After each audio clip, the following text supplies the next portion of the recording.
All right, Mike, I'm going to go ahead and kick it off. Okay. So, welcome to today's presentation, Navigating Tight Labor Market Conditions, presented by the Industrial Practice Group and hosted by Mike Alderman. There are just a few housekeeping items we'd like to go over before we get started. So that you have the best sound quality, we ask that you join the audio by dialing into the conference bridge in the invite. Do note that this call is being recorded. To ensure that there's no feedback or background noise while the webinar is in session, please manually mute your audio in your Skype window. Manually mute your mobile or desk phone. If you have a question or comment during the presentation, please feel free to unmute your line or type the question using the Skype chat feature and I will ask it on your behalf. And finally, for the Liberty folks on the line, please remember not to put the call on hold as hold music will disrupt the call. And with that said, I will now turn it over to your host, Mike. Thanks, Emily. Good morning, everybody. Thanks for dialing in, particularly those of you that are familiar with my work. You still dialed in. But hopefully this will be a productive hour session for everybody. There's a lot to go through. I'll start off with an apology that, excuse me, as I was constructing this presentation, it quickly became a large meal to consume in a short amount of time. So the pace of this is going to move along pretty quickly. That doesn't mean I don't want it to be interactive. Please, feel free to interrupt me. But fortunately, this is being recorded for posterity.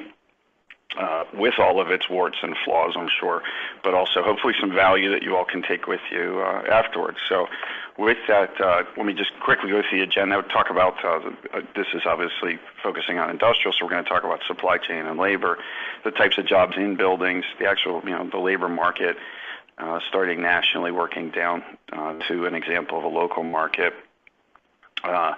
And then Ben O'Neill was nice enough to give us some really rich information from his GIS experience that we'll share with you. And I hope to sort of bundle all that together and reduce it into how it can help us be better developers and better leasing people and make better decisions for both of us. And then finally, if there's a little bit of time left, there has to be time left. Two local experts from my world are going to dial in, Nancy Dishinot, who runs the local Workforce Investment Board, and Molly Wood, who is a planner with Lehigh and Northampton Township, or Lehigh and Northampton Transit Authority. They operate the buses that run in the Lehigh Valley. So they're going to dial in around 10:15, and you'll have a chance to speak to them. I think you'll be impressed. They're incredibly knowledgeable and helpful. So let's dive into it. I also want to thank Emily and Jacqueline, who have helped put this together. And this would not be happening if it wasn't for these two women. And they took something that looked like that and turned it into the PowerPoint presentation that you're about to see. And also I want to thank Ben O'Neill, the best-looking guy in the company, for the GIS support. It's really helped open our eyes and think about the geography of our market a little bit differently. So a couple disclaimers to start with. If you look at all the cost inputs of supply chain and industrial organizations, labor is the hardest to predict and the most conducive to change, most susceptible to change. So this is an art. This is not much science. We're trying to apply science to it, but anyone who's done leasing and has seen deals go to places that defy logic, I think you would testify that labor is really the toughest of all the inputs to understand. Mentioned that these decisions, sometimes we're dealing with people who ignore labor.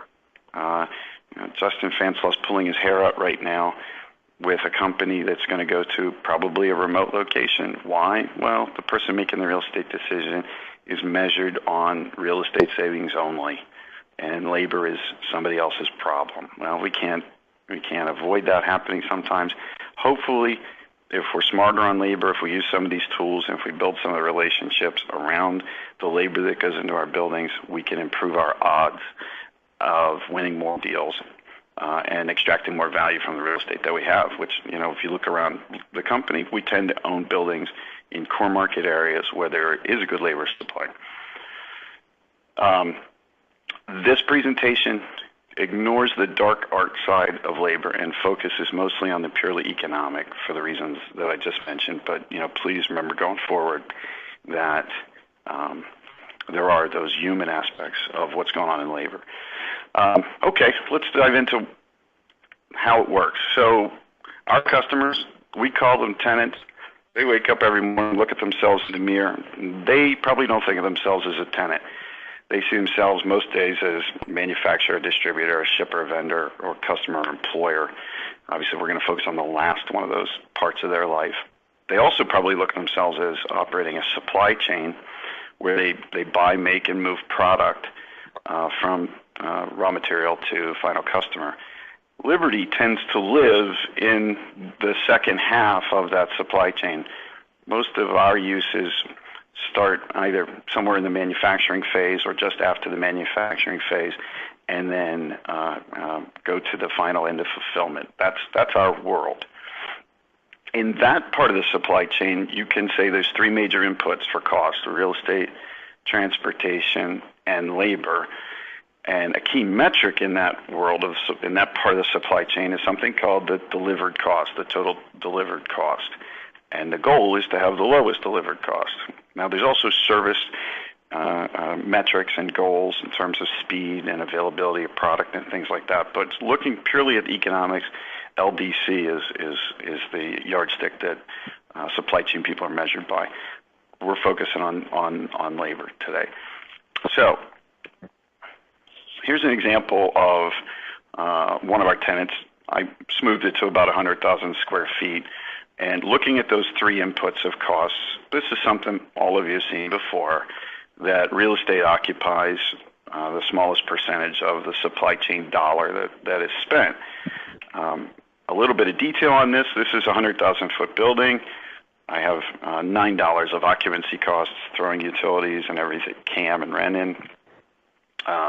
25 employees in this 100,000 square foot building, and then a mix of freight. Now, this isn't a freight seminar, but this came from one of our freight vendors, talking in a hypothetical about a typical 100,000 foot warehouse, a mix of less than load trucking, truckload, and parcel.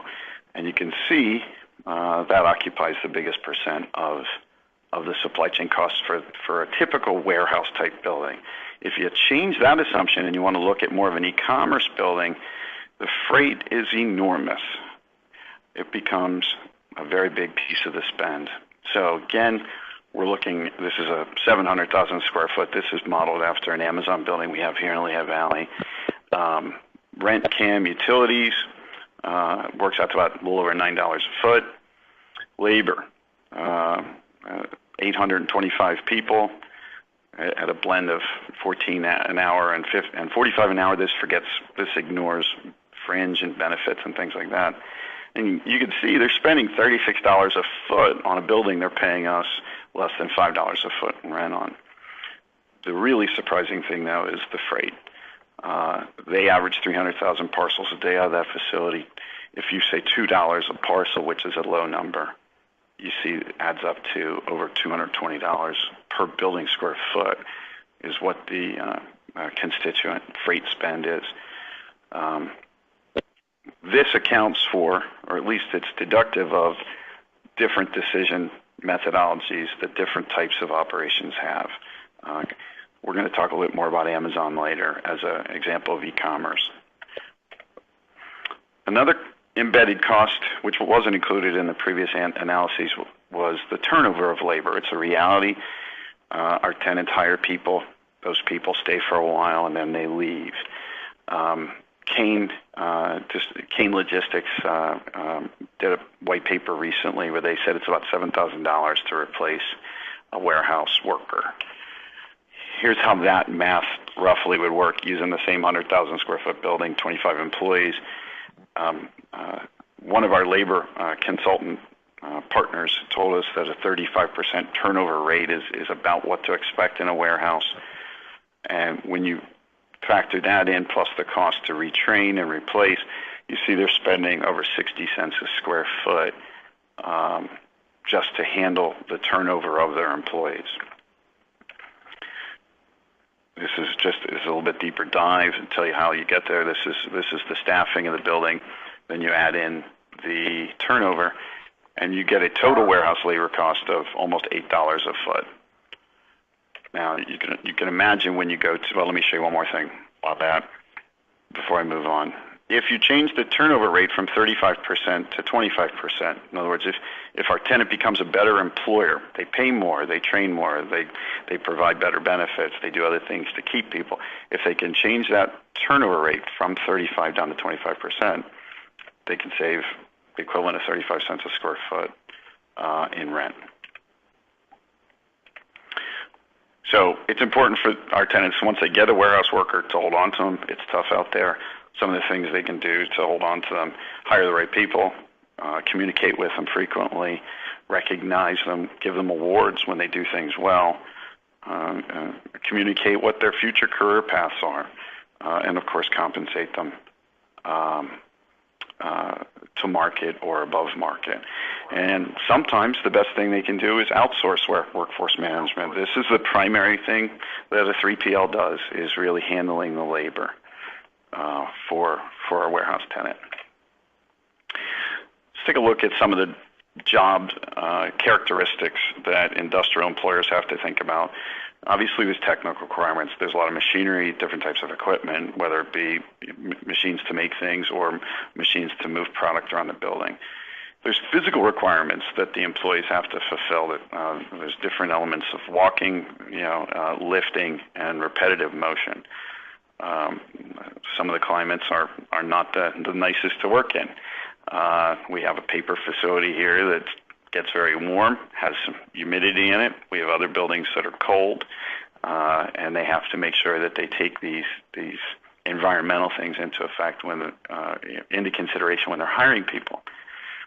Warehouse employees, industrial employees have to have varying communication requirements, and there's a lot of multilingual requirements now that are actually technology can help with different things that have to happen in these buildings to deal with the different languages that now present in buildings. Certain industrial facilities require higher level of thinking. Of course, you have to consider whether there's a future career for any job description or not, and then you have to get the compensation right. So it's a lot more than just hours and money per hour. But there is a certain positive correlation to most of these things and the compensation that has to be offered. And that's really where it's valuable to have an expert on your side or on the tenant side. Okay, now let's sort of zoom out and take a look at the labor market.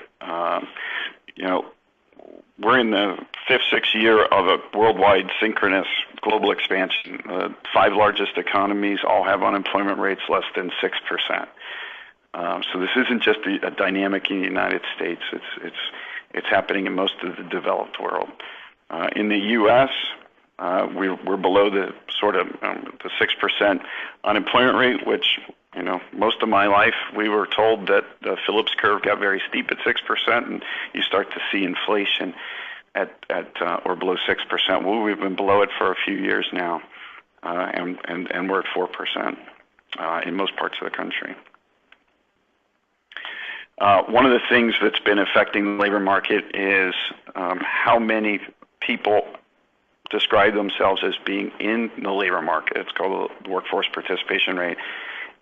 It has been low since the Great Recession, but it seems to have formed a bottom and may be recovering slightly. And that's a good thing because that means we get more people out and working and producing. Average hourly earnings, have been on a steady climb over the last 5 years, and recently they've crossed over the Federal Reserve's target inflation rate. So this is something to start thinking about in terms of what's going on in the economy, and it's symptomatic of just how tight the labor market is. That there is now definitely wage inflation. One of the things that affects industrial is obviously freight. The American Trucking Association recently said they could hire another 50,000, or they could place another 50,000 drivers. I think e-commerce is only going to exacerbate this shortage, but this is the industry that's taking a lot of workers out of industrial buildings, particularly warehouses, and putting them on the road because, candidly, the pay has traditionally been better. So we've got high demand, low supply, and rising costs for labor. It's definitely going to be playing a different role in all of our lives going forward. Add to that most of the markets Liberty is in around the country have grown beyond their traditional core geographic area into rural areas, into areas that don't have the same labor density. And you get a very different competitive field for us to play on in terms of where do we want to buy land, where do we want to build buildings, how do we want to compete with locations that have very different labor circumstances to them.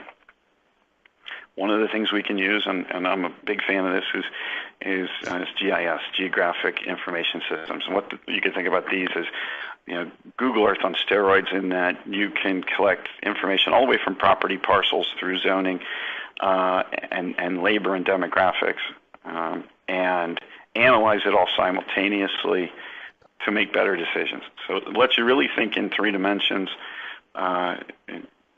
with what is now really a rich data environment that's available for us to use. There's 2 ways to use this. You can use this to avoid making mistakes. Let's not go to a certain place, or you can use it to find and create new opportunities for us. So Ben's on the line. Ben was nice enough to give me some GIS. This is a population density map. I think the term is isochrone. It shows the density, I think, by census block. The blue arrows represent areas where we happen to have buildings. Liberty in the Lehigh Valley and for the most part in the Harrisburg area has stayed in the core market area, which is very coincidental to the dark red and orange colors, and we've stayed out of the pale yellow areas. What's changed the last 2 years, and I think this is happening elsewhere around the country, is you're seeing development in those pale yellow type areas where you just have very sparse population. In fact, we're dealing with some competitors who are building 4 buildings right now, really in the middle of nowhere between Harrisburg and Allentown, and we're all waiting to see how it's going to play out in terms of will they get leased. But this is where merchants have gone, areas that haven't had opposition to industrial development. Clearly land available. It was a place for merchants to go quickly and get into the market. Each building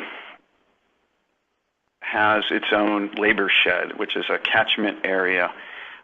Labor experts have told us that around here, a 25-minute drive time is the correct assumption to use, that nearly all the warehouse labor, certainly the hourly labor, is going to fall within a 25-minute drive time area. So in looking at how one building competes against another building, the GIS system can help us assess what labor markets are available for each. So the one on 500 Norbath Boulevard on the right side of the screen is our new site. We're calling it Liberty Business Center at Allen. You can see it captures densely populated areas of Allentown and Bethlehem and Easton. The blue area on the left is a competitor's building in what's called Berks County, which is halfway between Harrisburg and Allentown. The distance between those 2 dots is just about 40 miles. Take a little closer look at our Allen project.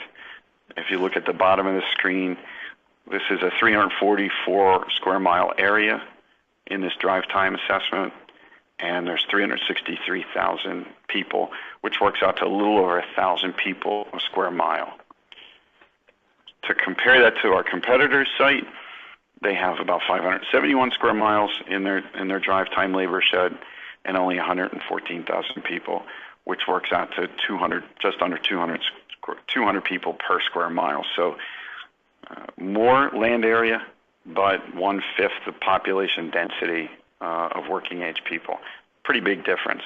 Will an employer pay attention to that? Will a prospective tenant? We'll find out, but we hope so. One of the stories that our competitors say is that their buildings can access another city called Reading, but as this drive time analysis clearly shows, you can't get to Reading in that 25-minute drive time from that particular site. So GIS gives you the ability to call bullshit on somebody on another building using data rather than just conjecture. The other thing it lets you do is compare competing buildings. So there happens to be, in the case of these two buildings, overlapping labor sheds, such that 92% of their labor shed land areas overlap. So you've got two buildings being built at the same time with labor sheds that are almost identically overlaying on top of each other. That has the effect of taking the available labor and dividing it by two, because theoretically you could have two employers trying to hire out of the same labor pool at the same time.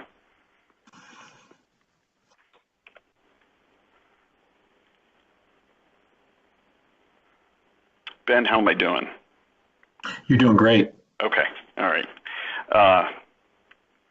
So I love the example of those two buildings. It's actually kind of worse. There's two more buildings in that same labor shed that they overlap. So just speaking to this dynamic of merchants using other people's money and going into locations that are somewhat, sparsely populated and unproven, it's just that much worse where we are. So let's talk about how labor and development works, since it's sort of an obvious segue. Primarily, this is going to be during the site and building identification stage, but I do want to talk about a rule of thumb that we use around here, and I'm going to talk a little bit about the role of public transportation. We have come up with something, we just call it the 30-30 rule. We want to be within 30 minutes, if we're looking at a site, we want to be within 30 minutes of a city or town that has 30,000 people in it. When you do that in our market, you get a polygon that goes around Allentown, Bethlehem, and Easton, and it represents, coincidentally, for the most part, the core market area. But that's sort of the first filter we use when we're looking for sites, is a drive time analysis from that site. Now this does it in reverse. This is 30 minutes from each of the towns. So you work it both ways, and fortunately, the GIS systems let you do that pretty easily. What we found is if you break 30-30 rule, you're putting yourself at risk. You're going to be somewhere you might regret. Another thing you look at is clearly transportation. The large map on this screen is the service area of our Transportation Authority, LANTA. Molly will be joining us and can talk about their services and what they do. But their service map is very coincidental to the 30-30 rule. They don't cross into New Jersey, being regulated the way they are. I think they're a PUC entity, but for the most part, their service area overlaps with what we consider the core industrial market. Hey, Mike. Yes. Melissa has a question. Sure. Does the GIS data use posted speeds or traffic data? It's amazing. Melissa, I more or less stood over Ben's shoulder while he's using this thing.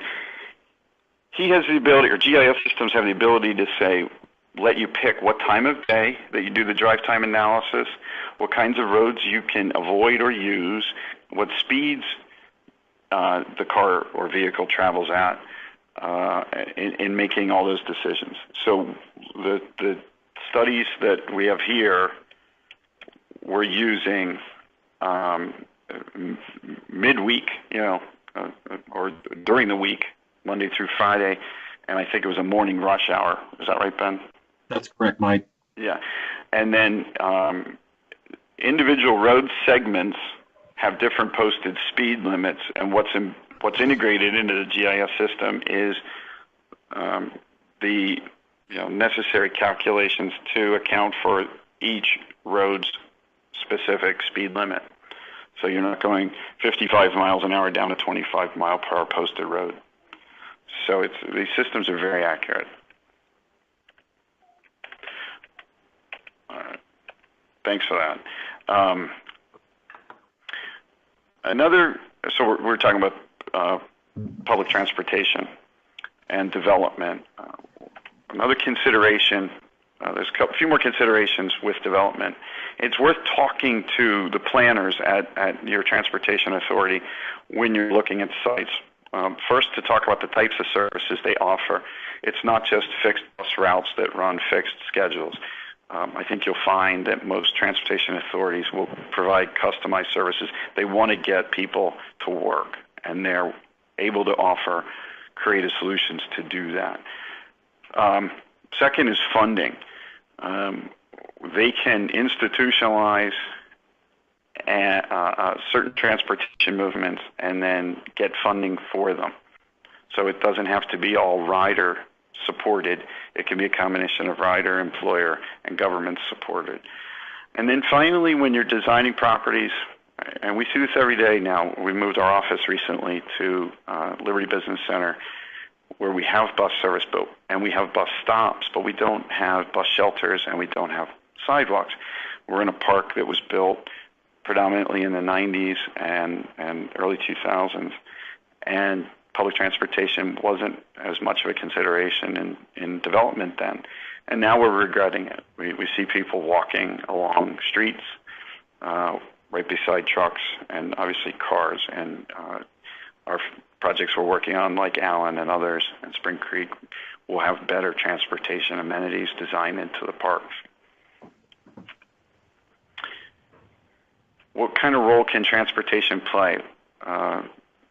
I don't know if Molly has joined us yet, but I am here. Oh, you're here. Good morning, Molly. Yeah, Everybody, let me introduce. Good morning. Let me introduce Molly Wood with Atlanta, Lehigh, and Northampton Township, Northampton Transit Authority. She's a planner with Atlanta, and knows our tenants in some ways better than we know them. And the one I was just going to talk about is Amazon.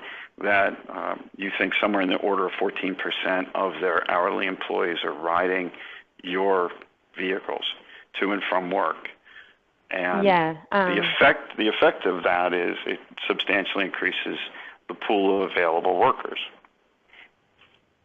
Correct. And I think Amazon's a good example, too, of our revenue agreement on shift times, especially in peak season or Sunday service. We are always willing to work with the company as long as we're engaged early in the process. Just like you said, we do want to get people to work. We don't want to turn anyone away, especially when it's going to justify a big ridership generation, such as Amazon. So we're always willing to work with them, and they're a prime example that we do have a revenue agreement with them, and sometimes it pays for itself, like in that peak season. So it's really a matter of what it costs for us to operate the service for those off times, and then with the ridership that they guarantee or, that's actually realistic. Sometimes it pays itself. So Molly, this is sort of the development or the planning part of the presentation.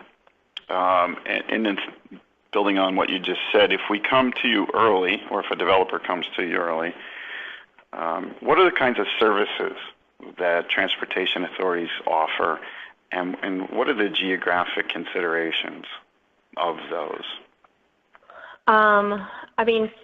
If someone is looking into the Lehigh Valley, for example, as a prospective, company and the relocation, and I know it's hard if it's just designing a new building for spec. You don't know what companies are coming in. It could be a big manufacturing, but employs 10 people. But if they really know the service this building is going to be or this property, and they know there's going to be low-wage workers, getting engaged with the transit authority so early on can only help. It's like, help us help you. Sorry, my kids are yelling at me that I'm talking too loud. I'm working from home today, everybody. Thanks for dialing in. Appreciate it. Well, oh boy, I'm going to change my location. That's okay. Maybe I can help out. But my understanding is that you have fixed bus routes, which are the large buses that run on routine schedules, and they're not as flexible in their redesign. Although you do adapt to market conditions if you need to add a stop or maybe extend the service. If there's a large enough generator of ridership, you can make changes to fixed bus route services. But then you also offer flex services, right? We do. Yeah, can you tell us a little bit how they work. Sure. A flex zone, we do have established flex zones in the Lehigh Valley, basically more on the periphery of the urban cores, the Slate Belt region, and also Albertus and Lower Macungie, for example. And that's basically, it's an on-demand service shuttled by our third-party contractor, Eastern Coach. And it's more on those Lanta vans, not so much the buses. But basically, it can bring you anywhere within that zone, within those boundaries, but it can drop you off on a location bordering the zone in our normal bus fixed route system. So if you were in one location, let's say in Lower Macungie in Albertus, and you got picked up at your facility, and you could be dropped off at the end of the zone, and you can pick up a transfer bus at that location. And that's just an example of just a few zone areas in the Lehigh Valley. But then also, if there is some sort of revenue agreement as a trial, let's say we tried for 6 months, there is an employer who is guaranteeing a certain amount of ridership. We don't want to deny them. They're just not on our fixed route. It can be like a subscription service or demand service. And if they know a certain zip code where is popular, where people are getting the bus from that location to their facility, we can arrange for a flex service as well.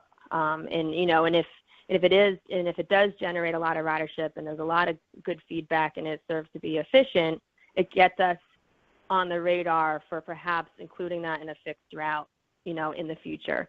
What my job here at Atlanta, I'm constantly just following where the growth trends are happening.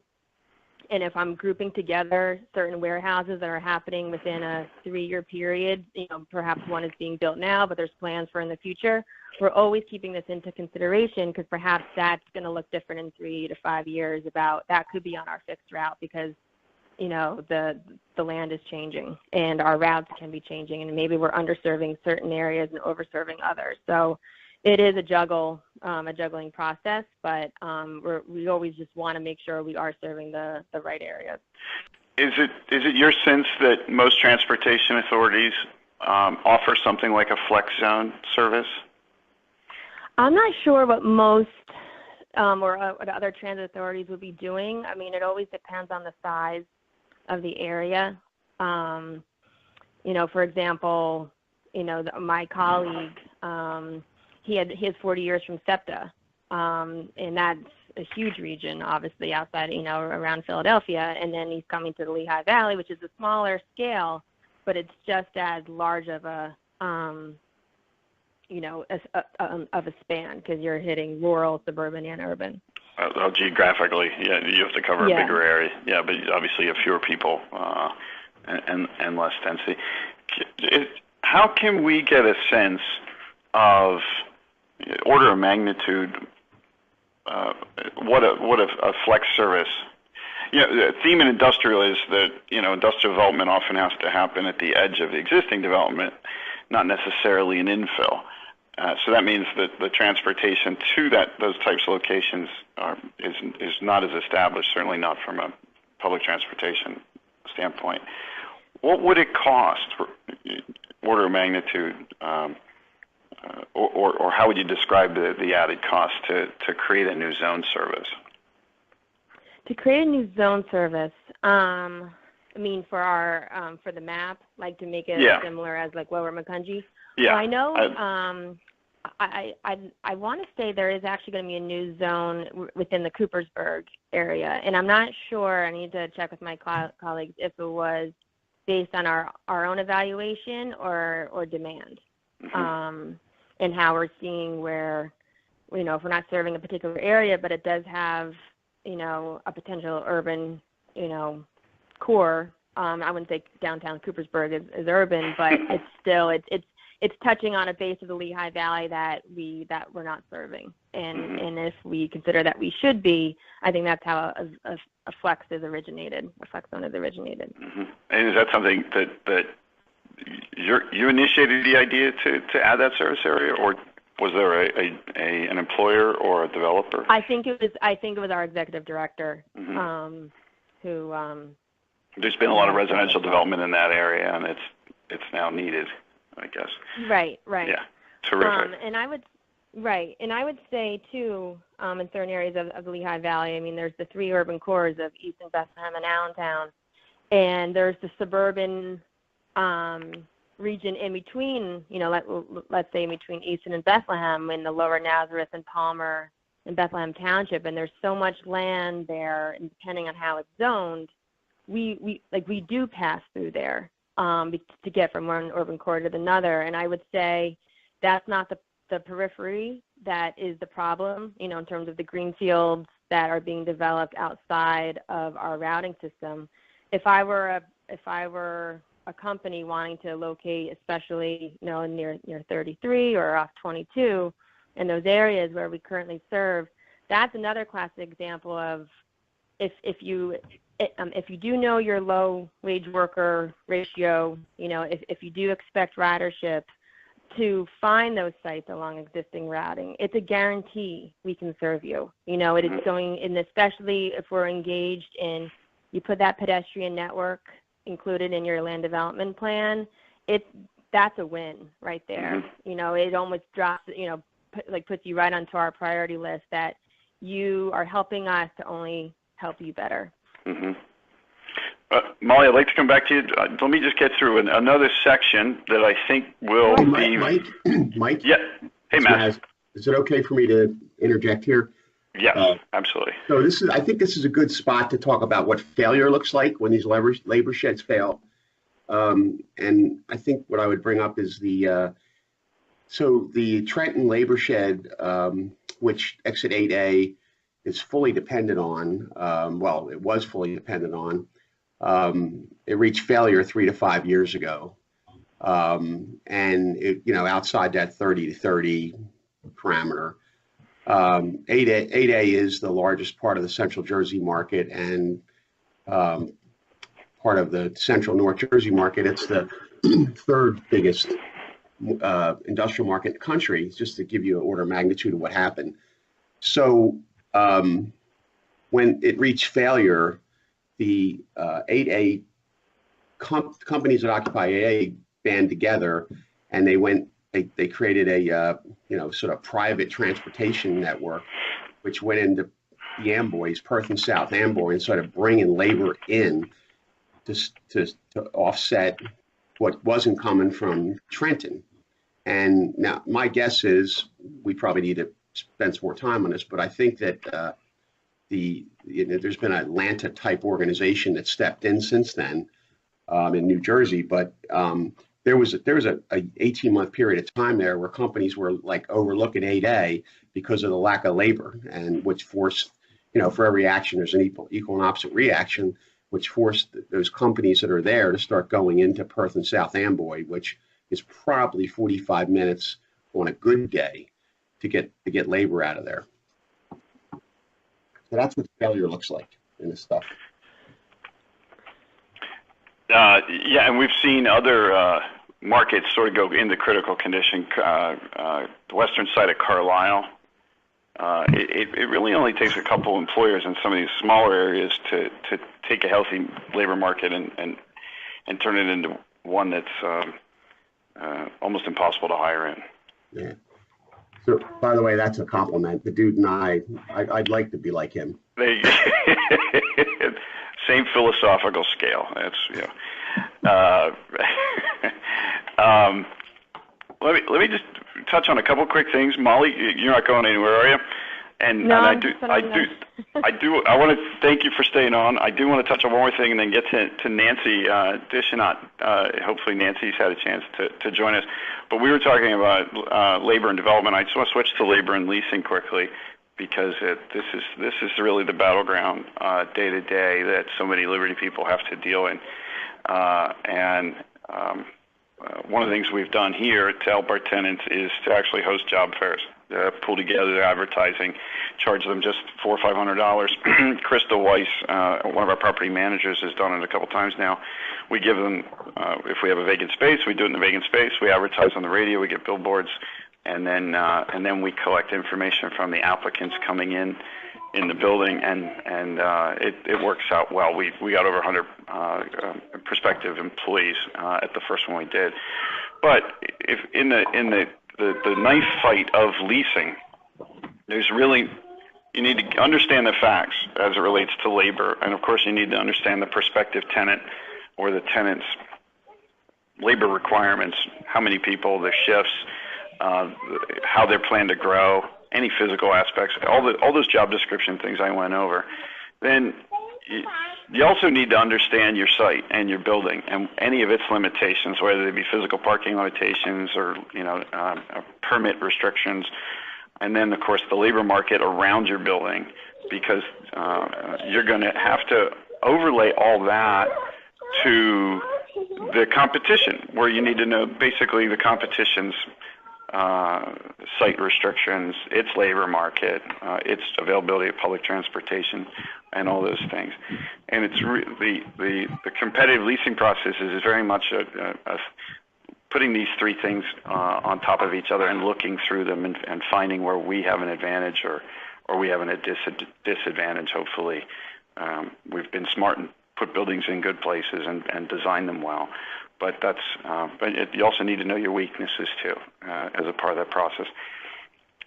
If you want to get a little nerdy on all that, it's good to know the elasticity of change on the supply chain costs, particularly the labor component. This is an example of a spreadsheet that we did with a staffing firm called JFC, 250 warehouse employees. I forget the square feet of this building. I think it was about 420,000 square feet. Oh, this is Lindt Chocolate. That's who this is. If you look at the left side, it's just the raw costs for labor and transportation and the building annually. If you look at the right side, there's elasticity calculations where you can see the effect of changes in labor and location and what they equate to on a building per square foot basis. And in this example, changing the wage rate 10 cents an hour is the same as changing the rent on the building 12 cents an hour. And then this is about This is about labor, but to look at the trucking piece of that, you could see the value of a mile of trucking in this particular tenant's case is enormous. It's 1 mile is nothing, right? But look how quickly it adds up, hypothetically. So wanted to just get through that quickly because I think that also sets the stage for talking with our other expert. And sorry, I went right through this, but you really need to have an expert. And I'm very fortunate that I've been able to make some relationships, and one of them is with Nancy Deschanot of the Lehigh Valley Workforce Investment Board and the Lehigh Valley Career Link. Nancy, hopefully you can hear us. Hopefully you're there. I can. Right. I am. Thanks for joining us. Hopefully you didn't. Hopefully the last I don't know how long you've been on hasn't bored you, but thanks for taking the time. Oh, my understanding is that every metro area of Pennsylvania has a workforce investment board. Do most areas of the country have workforce investment boards? Yes, they do. Of some sort. Yes. What do you do? What do you do? What is your role, if you wouldn't mind sharing that? No. The role of the workforce boards across the entire country comes under a workforce law called the Workforce Innovation and Opportunity Law. And what has happened is the U.S. Department of Labor has a budget to create workforce systems in every state. So in Pennsylvania, that workforce system is called PA Career Link. We have 23 workforce boards in Pennsylvania, and each is named by the area. They can name themselves. We're PA Career Link Lehigh Valley. It's Pittsburgh. It's Philadelphia. It's Carbon Schuylkill. So they're all across the state of Pennsylvania, all working under that law that says we will help those individuals find work. It's all about finding work, retooling workers, and putting them back into the labor market. The system itself and the resources all go to the governor. The governor then disseminates this money out to the areas in Pennsylvania based on demographics. based on how the economy is doing. Sometimes you get more money one year because your demographics are lower, or sometimes you get more money because you're growing and you need more money. So it's all based on that. Our budget last year for this workforce system in Lehigh and Northampton counties came out to about $8 million, but we go after additional money to help supplement that through the Department of Labor, through state dollars, and through other funding sources. So our total budget last year was $14 million. And our role is to create a one-stop workforce system for two customers. The first customer we have in the Lehigh Valley is the employer. To make sure the employer understands that we are the workforce system, that we are here to make sure they know about the labor force, to help them recruit, pre-screen, and train a workforce for them. The other customer we have is a job seeker. Who are the people that are unemployed in the Lehigh Valley? Who's looking to upgrade themselves and go into another line of work, or look for another job while they're still working? So it's a universal system for the job seeker, so anyone can come in our doors and help and look for work. The system that helps them look for work is called Job Gateway. It is the job matching system, but we have about 100 staff here that work with the job seekers to work with them on doing an assessment, on doing case management with them, on making sure they have the soft skills and the mechanical and training and professional skills they need to look and to go to the work that they would like to go to. We have on the average about 180 people walk in our door every day looking for work. So we have a constant population. We serve many different populations. We serve all of the workers that are dislocated. Just what's happened now with NFI Industries, they're going to be laying off a large group of workers. They have to notify the state of Pennsylvania that they're doing that. The state then notifies our office, and then we start working with the company to make sure we're providing services to the workers that they're going to be laying off.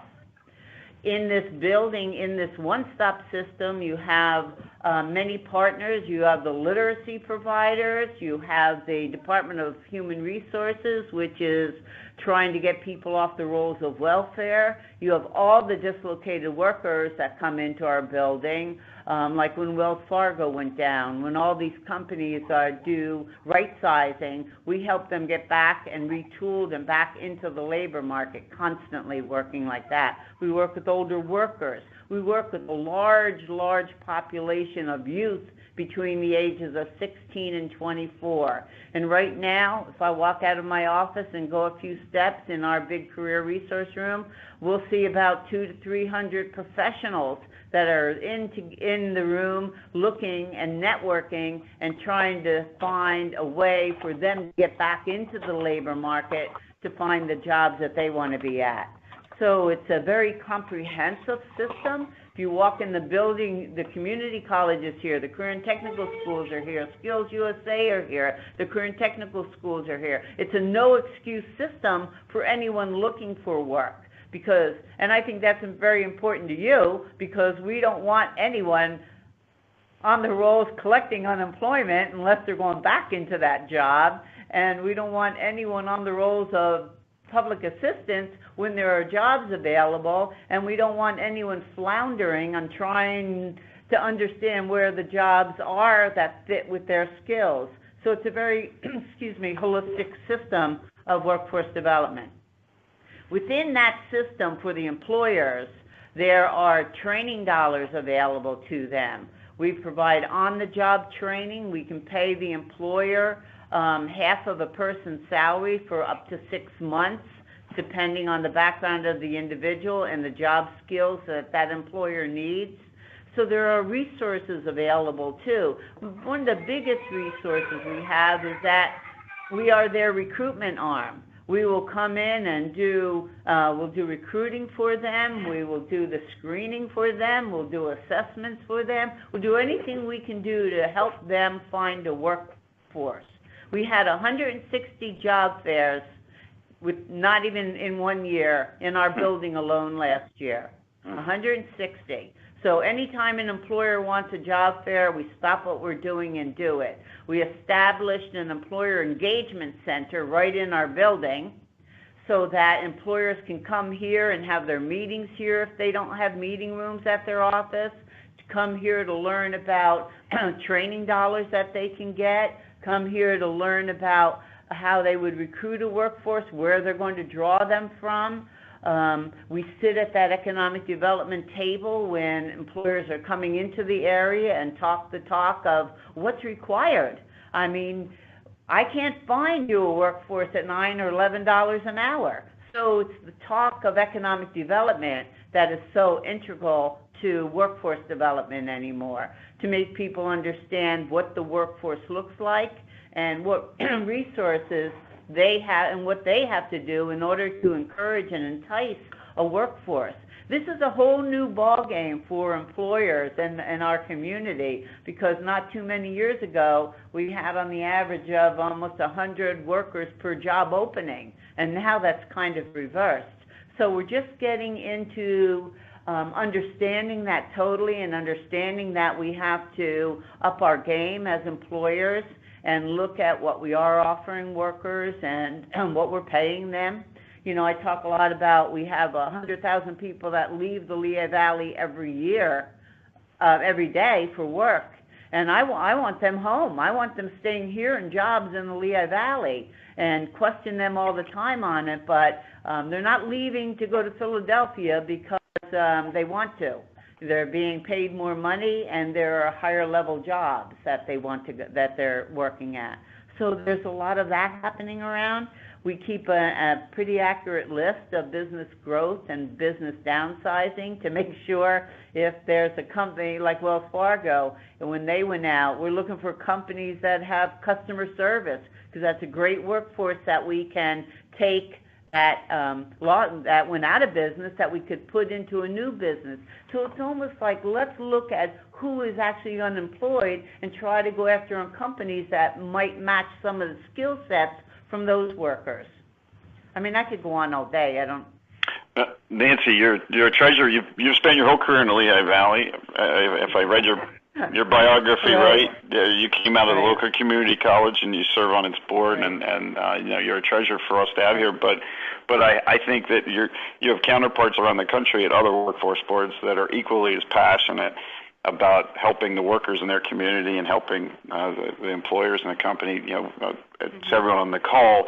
The amount of overlap that there is from Liberty's local tenants here in the Lehigh Valley and Nancy's relationships, it's probably almost 100%. And Nancy has people that will. All we have to do is ask them to attend, and they'll come to prospective meetings, because she understands that sometimes as real estate developers, we have the first radar screen that sees prospective employers coming to a market. And what better time to meet these companies than when they're considering whether they want to come to this market or maybe another part of the state or another state, which that's better than us trying to speak about labor, but to have a labor expert, someone who is in the market every day for it. Well, we have about 10 minutes. Oh, go ahead, Nancy. Sorry. Even tell them, we could tell them who their competition is as far as wages and what they need to be paying in order to draw a workforce. It's all of that. Do you know what I mean? So I'm hoping out of this conversation that I can have a closer relationship with all of you, and maybe we could meet a little periodically, and we could go over the information we have, how many people we have in training for, just so you're smarter on what our community of workers looks like and where we're drawing them from and what we need to do to capture more, and what we're doing in the school districts to create a pipeline. If I don't know where you're going to be taking us as far as economic development and who you're bringing to the area, it's very difficult to say to the educators and our superintendents, here's the pipeline development we need. We need more kids in career and technical schools, because our plan for economic growth is in this area. Do you know what I'm saying? Oh, absolutely. It's a partnership. And right behind the building where we're located, we put a manufacturer in Silgan who is having trouble finding people to operate metal presses and the technical manufacturing machines that they have. And I know you've heard and encountered Silgan, but we'd rather deal with it proactively, and we will for sure. And this is a new world for all of us in terms of the inversion of labor availability. We have about 5 minutes left, and there's about 20 people on the line. Emily, maybe we can open it up for questions for Nancy or Molly, or just for the good of the order. Right. And I just want you all to know that we are available whenever you need us, and would like to host you for a meeting sometime so you can see the workforce system. If you see it, you'll know it better, so you can talk about it better when you're talking to your customers. Because no matter what I talk about, the employer is our number one customer. Yeah, they're the source of demand. They're the money. Yeah. That's right. There are no jobs without them. So how do we plan to make sure you all understand what the skills of the labor force in the Lehigh Valley have, how we're growing them in education in our community colleges and our four-year schools, so that you have a better handle on who to say yes or, I don't mean yes or no to, but who would you go after? Do you know what I mean? So, and we're happy to go with you too. Yeah, anytime. Thank you. Appreciate that. We actually have said no to a couple employers that wanted to bring, too many jobs that were low paying to a building that would probably pose traffic problems, utility problems, and then it would hurt our other tenants in the area. It would set up a scalping type situation. Mhm. Well, we just got funding too. We're going to put 100 youth into summer jobs and pay them. We're going to pay the salaries of the kids, so that employers can take a look at these workers, know what the pipeline is spitting out, and see if there's room for them in their workplace. That's interesting. So it's sort of it's a paid internship at no cost to the employer. That gives me a thought and another question, and there are different ways of hiring people. There's the traditional direct hire by the company, by the employer. Then there are agency assisted hires, for-profit agencies, third party, who are the employer for a period of time during a trial period, right? And then, yes. What are the other models that you've seen used, particularly in industrial situations? The model we've mostly seen is staffing agencies, so that the employer can take a look at the worker before they really put them on full time. Mm-hmm. That is the most popular one.